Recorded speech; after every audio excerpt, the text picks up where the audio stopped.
Hi friends, good morning. ఇప్పుడు Monday tiffin వచ్చి నేను వెంట్పొంగల్ చేస్తూ నేను వచ్చి పెసరపప్పు ఒక గ్లాసు బియ్యం వేసి నానబెట్టుకుని ఉండాను. ఒక 20 నిమిషాలు. దీనికి కావాల్సిన ఐటమ్స్ అంతా నేను వేస్తాను. ఈ ఊర పెట్టేప్పుడు ఒక రౌంత జీలకర్ర వేసుకోవాలా, ఒక చిటిక పసుపు పొడి, ఒక రౌంత ఇంగవ.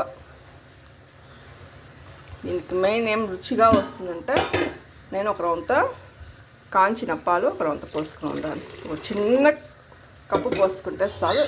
ఈ పొంగల్కి పాలు పోసుకుంటే చాలా రుచిగా ఉంటుంది. నేను పొంగల్ రెడీ అయినాక చూపిస్తాను. చూడ రుచి అయిన రాయి ఉప్పు వేసుకుని ఉండాలి. చూడ నేను పొంగలకు వెయిట్ వేస్తూ ఉన్నాను. ఒక 2 విజిల్ అయినాక మీరు ఆఫ్ చేసుకోండి.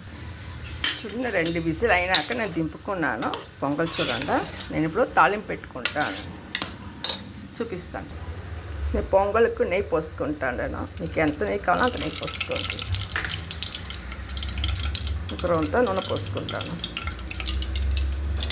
పొంగల్కి నూనె పోస్తేనే బాగా టేస్ట్గా ఉంటుంది. నేను నూనె నెయ్యి 2 పోసుకుంటాను.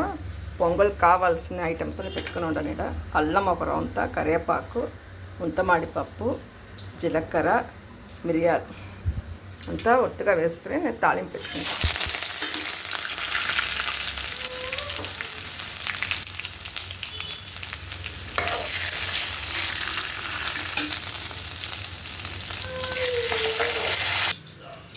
తాలింపు పెట్టేసి పొంగల్ కోసం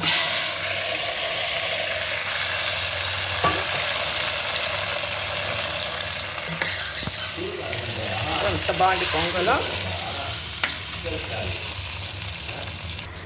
చూడండి, పొంగల్ రెడీ అయింది. ఇది వెంట్పొంగల్. తమిళనాడులో చాలా ఫేమస్ ఈ పొంగల్. ఇదే మరి చేసుకుని తినండి.